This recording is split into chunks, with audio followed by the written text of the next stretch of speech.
Guys, overripe na yata ating rambutan. Harvestin na natin guys. Ayan o. Ayan, harvestin na natin guys. Ayun o, nasa ibaba. Harvestin natin to.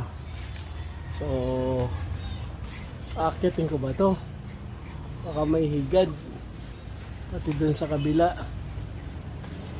Yung mangga at saka rambutan. Ayun.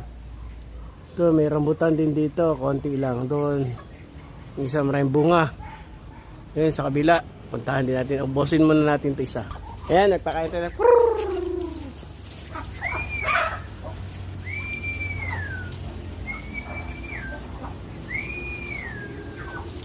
Mamaya mga tayo ng rambutan, guys.